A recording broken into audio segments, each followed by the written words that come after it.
What's the craziest real-life plot twist you've ever experienced? Before we start, don't forget to subscribe, and I'd really appreciate it if you leave a like and comment something related to the topic. Let's begin. Story 1. When I was 5 years old, I remember going to a wedding reception for one of my friend's older sisters. I vaguely recall that it was considered scandalous because she was very young, 18, just graduated high school, and he was much older. That was all I knew, and it never really came up in conversation with my friend or their family. 10 years later, I was in high school on the debate team, just chatting with the coach about random stuff when we started talking about the team before he became coach.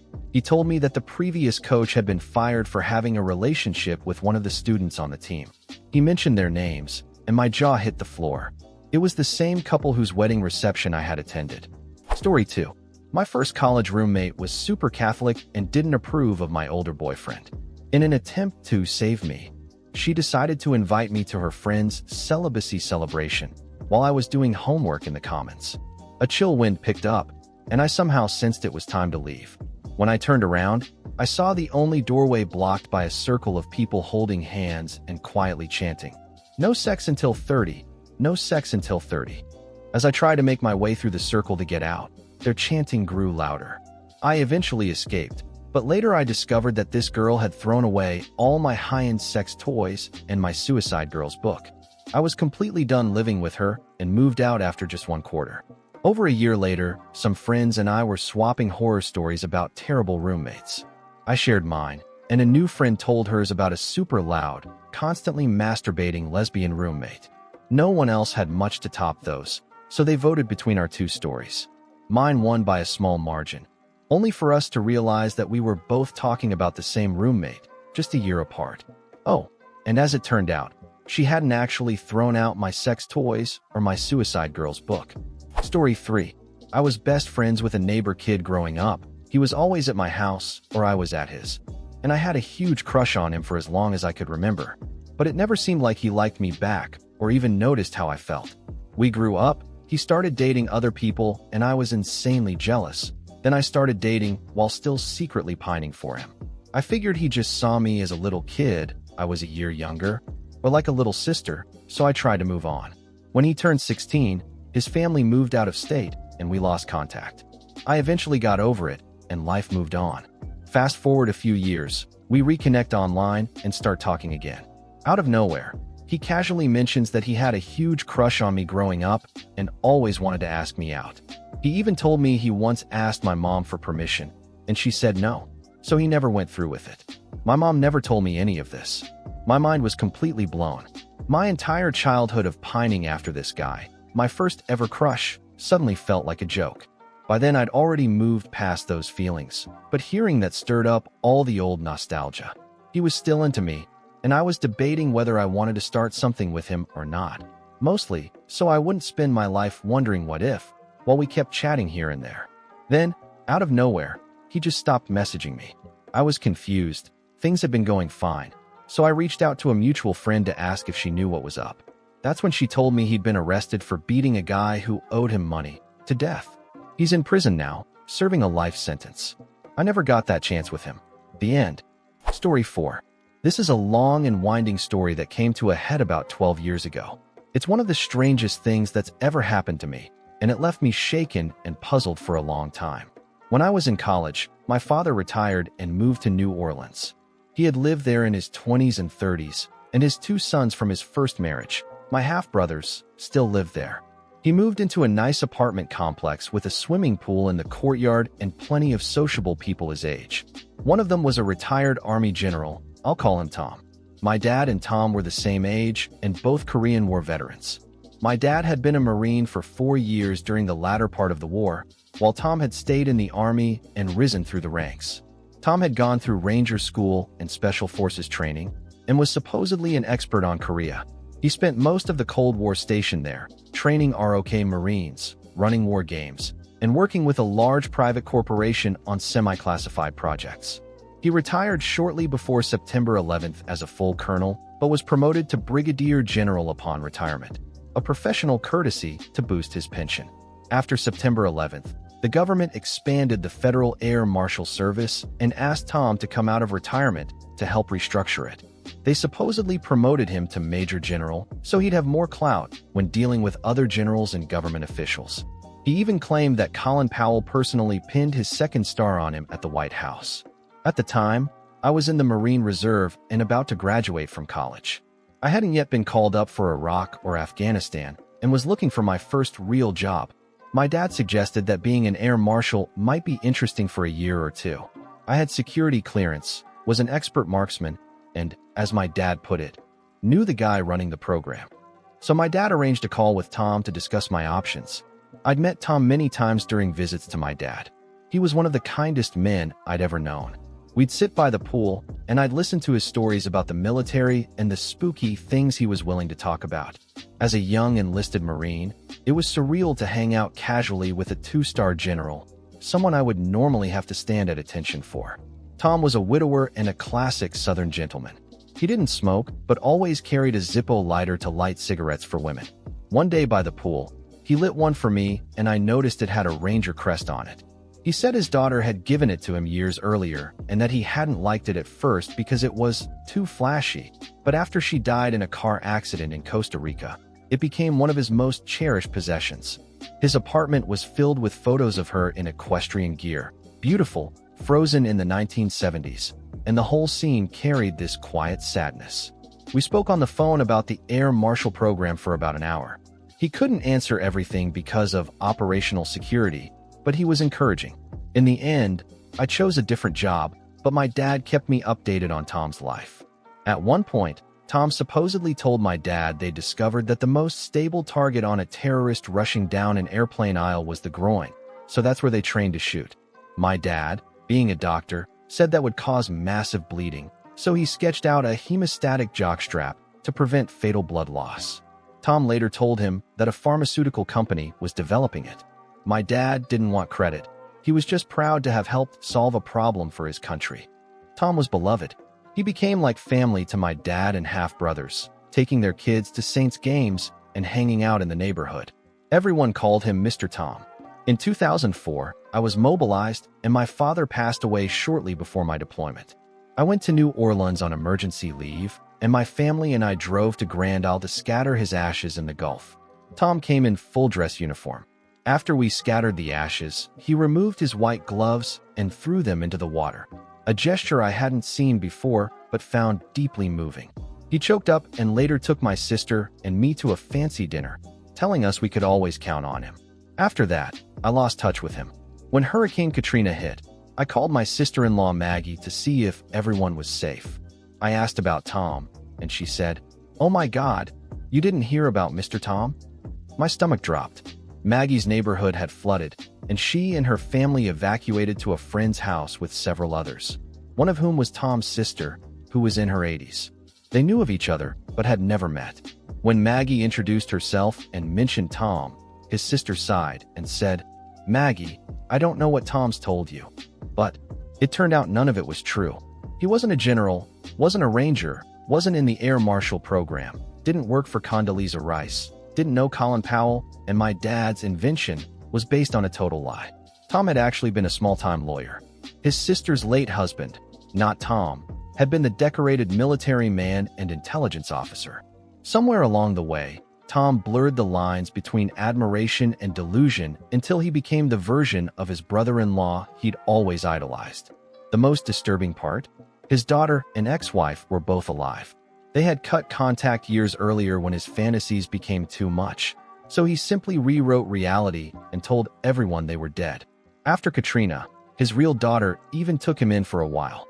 When Maggie told me all this, I was stunned. My girlfriend watched my face collapse as I tried to process it. I couldn't stop thinking about what might have happened if I'd actually tried to join the Air Marshal program and mentioned his name. He'd even thought up clever ways to explain away inconsistencies, like saying he'd been promoted after retirement so he wouldn't show up in official records. A few months later, Maggie ran into him. She said, "Your sister told me everything." He just laughed and said, "Oh, that old bat's crazy." That was the last anyone heard of him. I've Googled him since, nothing. I'm honestly grateful my father died before finding out. He would have been heartbroken, maybe even furious enough to beat the hell out of him. I'm sad my dad spent his final years being duped by a man he thought was a hero, but part of me also feels sorry for Tom. The uniform, the stories, the tears, those were fake, but the emotion behind them wasn't. My dad's friendship may have been the only real human connection Tom had left. Story 5. The husband of an elderly couple who lived near me died about a year ago. The wife had struggled with a serious drinking problem for most of her adult life, and her husband had always managed to keep her somewhat on track. A month or two after his death, she met someone new online. He moved in with her very quickly, but something about him just seemed off. People in the neighborhood would often see him buying multiple bottles of vodka and whiskey every day or two and taking them home. Not long after, the police started going around the area, asking if anyone had seen the elderly woman or her new partner, as they believed the two had recently gotten married. That raised suspicions. If she were to die, her nice house would legally go to him. He kept buying alcohol, presumably for her, until one day 2 police vans, an ambulance, and crime scene investigators showed up outside the house. No one has been seen in or around the property since. At first, I assumed he had been trying to kill her slowly by feeding her addiction, and maybe when that didn't work fast enough, he tried to murder her outright to get the house. But according to neighbors, it was actually the opposite. She had killed him, apparently to stop the abuse he had been putting her through. She's now in a secure facility, where she'll most likely remain. Story 6. My boyfriend of 2 years had just broken up with me, and I was pretty upset. Not long after, I got asked out on a date and said yes, thinking I was ready to move on. I was wrong. The date was miserable. The guy was nice and tried to make conversation, but I just couldn't connect. He took me to a concert on the other side of the city, in an area I didn't know at all. On the way home, feeling sad and emotional, I made the mistake of texting my ex. While my date was driving, he thought one of his back tires fell off and pulled into an apartment complex to check. It was around 1 a.m., dark, and I didn't pay much attention to where we were. While he was outside looking at the tire, my ex texted back, basically saying he wished he'd never met me and to leave him alone. I sat there trying not to cry, realizing what a mistake it had been to go out that night, or maybe even to try dating again so soon. I told my date I wasn't ready for a relationship and went home feeling completely hopeless, convinced I'd never be happy again. Fast forward 2 months. I'd finally started to move on and decided to try online dating. I met this guy, and we instantly clicked. After a few great dates, we started seeing each other regularly. The first time he took me back to his place, it was nighttime, and as we pulled into his apartment complex, I had this weird sense of déjà vu. It didn't make any sense. It was about 45 minutes from where I lived, in an area I never went to. The second time I visited, we left through the back gate, and it suddenly hit me. This was the exact same apartment complex where my date months earlier had pulled over to check his tire. I literally gasped and said, "Oh my God, I almost had an emotional breakdown right here." Long story short, that guy became my husband. We've been together for 10 years now. I know it's just a coincidence, but it still blows my mind that of all the apartments in Houston, we stopped at the one where my future husband lived, just a few feet away, while I sat there crying, convinced I'd never find love again. Story 7. I'd never had a dog in my life, so my dream was to get a Great Dane. I convinced my ex-wife to get one with me, and we brought home Marzipan. We had her for about a year and a half before deciding to get a divorce. The split was mostly civil. My ex-wife, let's call her Abby, left town, but a few months later she came back saying she still loved me. We slept together, but I told her I wasn't interested in getting back together. She went home and called a few days later to tell me she was pregnant. I figured, well, at least we're still legally married. Maybe it won't be so bad. I told my best friend, Gary, the news. He was skeptical, since she'd called me just a few days after leaving. Sure enough, it turned out she'd gotten pregnant from a one-night stand and was trying to convince me the baby was mine. That wasn't even the wild part. After that, she started calling me constantly, angry, hostile, threatening me for no reason. I couldn't entirely blame her. Her plan had backfired and she was scared. I was hurt, but we were technically separated, so I tried to keep things calm while we waited for a paternity test to finalize the divorce. She would call asking about Marzipan all the time, but any time I refused to take her back, she'd explode again. When the paternity test came back, 0% chance, I thought that was the end of it. Then I came home one day and Marzipan was gone. I was devastated. I called the police, but there wasn't much they could do since I had no idea who had taken her. I was completely broken for about 3 hours until I finally got a call from Abby. She calmly told me she had mailed a spare key to one of her friends. Let's call her Claire, who lived in town, and that Claire had come and taken Marzipan. But apparently, Marzipan had other plans. According to Abby, Marzipan had pooped all over Claire's floor, escaped when she was being let outside, and ran off into the night. Abby was calling to let me know. I told Abby and Claire over the phone that all I cared about was finding my dog. I got in my truck and drove around town for hours, yelling Marzipan's name through neighborhoods and along busy streets. It was 2 a.m. on a Friday, traffic everywhere, and I was bawling, convinced I'd lost her forever. Then, out of nowhere, I saw her, across the street, standing under a streetlight. I yelled her name, and she looked up at me. She looked scared but stayed still, like she understood that running across the road could get her killed. When I finally pulled up, she ran to me, and I hugged her tighter than I ever had in my life, crying harder than I ever thought I could.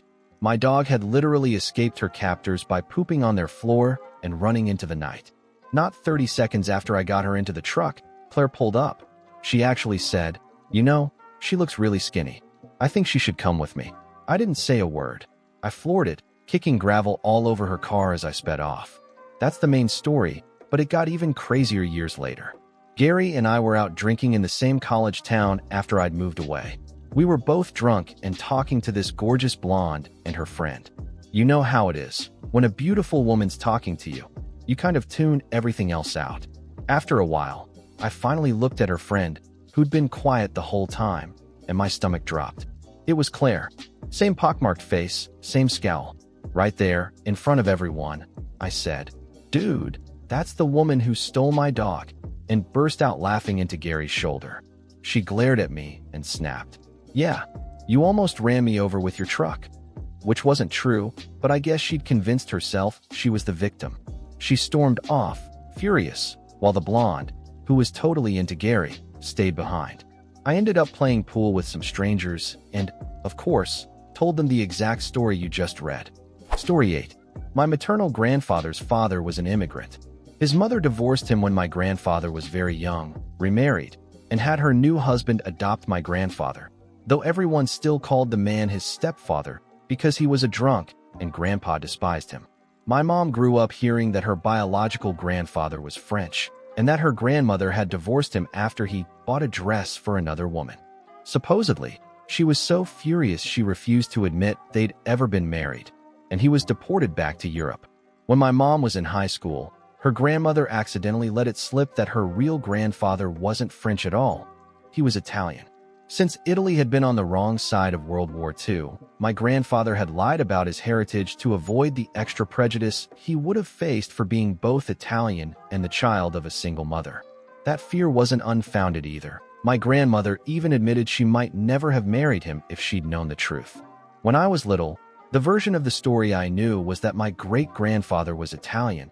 He'd bought a dress for another woman, and my furious great-grandmother divorced him and had him deported. My mom, who's obsessed with genealogy, tried to find records about him from Italy, even contacting the government and digging through archives when we visited the country years later. But she found nothing. Eventually, we learned why. My great-grandfather had never been deported. He'd actually moved to Detroit, remarried a woman who coincidentally had almost the same name as my great-grandmother, and had a son. My grandfather, well into his 80s at this point, suddenly discovered he had a half-brother he'd never known existed. It also turned out that the bought a dress for another woman's story might not have been true at all. There was another version where my great-grandfather used to joke that he and my great-grandmother weren't really married because they'd never had a Catholic ceremony. He was Catholic, she was Baptist. She got angry, threatened to divorce him if he said it again, and when he did, she actually went through with it. But here's the twist. They might never have been legally divorced. According to family rumors, my great-grandmother allegedly paid her uncle, who was a judge, to falsify the divorce paperwork because my great-grandfather refused to cooperate. There's no official record of a divorce, and apparently he had a hard time getting remarried later, which suddenly made sense of why my great-grandmother had to go on a trip to get married the second time around. We also learned that my great-grandfather had tried to stay in contact with my grandpa and send him money, but my great-grandmother wouldn't allow it. Her relatives weren't even allowed to mention his name, and many were too scared to talk about him until after she died. Eventually, our family met my great-uncle, my grandfather's long-lost half-brother, and it was uncanny. Despite growing up in completely different worlds, they had the same laugh, the same habit of doing an overly tight side hug, even the same way of clasping both your hands when talking about something emotional. He had my mom's exact eyes and shared her love of sports and genealogy too. It was surreal, but also really special. I just wish we'd found out about him sooner. Story 9. After a 3-year Reddit hiatus, I'm finally back to share an update, and probably the most surreal, Twilight Zone type story of my life. Reuniting with my dad after 20 years. We decided to finally meet in July 2015 after a few years of Facebook messages and regular phone calls. He was coming from Missouri, I was coming from California, and we chose to meet in Oregon, where my sister lives. I was nervous, anxious, and incredibly excited. I'd always felt like the black sheep of the family, but after a few years of long-distance talks, my dad and I had become really close. When I was rebuilding my car, he'd walk me through repairs step by step, sending links and YouTube videos to help. He really tried to be a good dad despite the distance, and he was over the moon about finally getting to see me in person. He arrived a day before I did to catch up with my sister and be there to pick me up from the airport. When I walked out of the gate and saw him standing there, smiling from ear to ear, it was surreal. He was taller than I expected, and when I hugged him and my sister, it felt like something that had been missing my whole life had finally clicked into place. My cousin's wedding was that Saturday, and since my sister had to work, she dropped us off at my uncle's place that night so we could help set up and meet more of the family. My dad and I spent that evening bonding, talking cars, sharing stories, and hanging out with my biker uncle. For the first time in a long time, I felt truly happy, like I belonged somewhere. Then came the wedding day. I'd known my dad for about 2 days. I spent most of the day helping set up, cooking, cleaning, and trying to chat with him whenever I could. But something felt off. He seemed distant, wandering around, mingling with other guests, inviting random people into our conversations, and asking me to make him food before disappearing again. I brushed it off, figuring maybe he just wanted to catch up with old friends. That night turned into an all-night party that stretched into the next day. For most of it, my dad was off with a friend, barely around. I tried not to take it personally and focused on meeting all these amazing people who kept saying how happy they were that I'd finally met him. Monday morning came, and I woke up late. I made some coffee and sat outside for a while, waiting for him to get up. He was an early riser, always up with the sun, so when an hour passed and there was still no sign of him, I got a bad feeling. I went to check on him, knocked on the door, no answer. I opened it, called out his name, nothing. When I walked up to the bed and shook him, he didn't move. He was gone. That moment shattered me. I had to call my sister and tell her. I had to tell my uncle. I was far from home, completely alone. When I called my boyfriend of 7 years for support, he accused me of cheating and refused to talk to me. I felt hollow numb. I couldn't even cry. I'd just found my father, only to lose him again after 3.5 days. When I finally got home, everything fell apart. I dropped out of college. My relationship with my boyfriend tanked because he was a selfish jerk when I needed him most. I spent the next year mourning someone I barely knew, someone I had waited my whole life to meet. I couldn't stop asking myself what kind of cruel luck I had to find my dad only to lose him instantly. By the end of 2016, I decided I couldn't stay in California anymore. I sold my car and my bikes, packed up everything, and my sister drove down to pick me up. I moved to Oregon to be closer to my dad's side of the family, the ones who had been so kind to me after he passed. Now, years later, I have a great job, a good man, and a baby on the way. Every year, I visit Haystack Rock, the Goonies beach, where we scattered his ashes. It's my way of remembering the father I finally met and lost all in the same breath. No regrets, but it was, without a doubt, the craziest plot twist of my life. Story 10. My whole life could be a plot twist no one saw coming. But here's one story that sums it up pretty well. My mom had 8 kids total, so there's a 19.5 year age gap between my oldest sister and me. I'm the youngest, she's the oldest. My second oldest sister, let's just call her the chaotic one, and I do not get along at all. Actually, only 3 of my siblings still talk to her because she's caused so much drama and tension in what used to be a very close-knit family. Anyway, this sister has a daughter, my niece, who's just 4 months younger than I am. We grew up really close, like best friends, but now we live on opposite sides of the country and don't talk anymore because my sister filled her head with lies about me. So one day, my mom, who doesn't talk to that side of the family either, finds out through another sibling that my niece is pregnant. She was around 18 at the time. I didn't really care much. Good for her, whatever. As the pregnancy went on, one of my siblings kept showing my mom photos of my niece's baby bump, and my mom started getting suspicious. Something about the pictures just seemed off. Then, one night around 1 a.m., my mom gets a call saying my niece is going into labor. 2 hours later, another call comes in. Apparently, my niece is wandering around downtown by herself because she lost the baby. My mom was immediately like, that doesn't sound right. So she calls around and eventually gets the full story. According to one sibling, my niece had gone to the hospital, was told she was miscarrying, and told her boyfriend not to come. When he insisted on showing up anyway, she supposedly got transferred to another hospital, gave birth there, left immediately after, and ended up walking around the city alone. My mom, who has seen her fair share of family nonsense, immediately said, she's lying. But my other siblings didn't want to hear it, mostly because anything involving my chaotic sister is a guaranteed explosion. About a month later, I'm in the car with my mom when she says, "Want to hear what really happened with your niece?"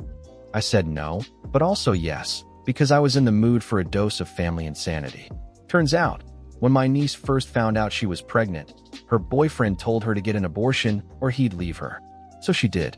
But instead of telling anyone, she decided to fake the entire pregnancy to make it look like she'd kept the baby and that her boyfriend had stayed. Every single detail, the photos, the appointments, the baby shower talk, was a lie.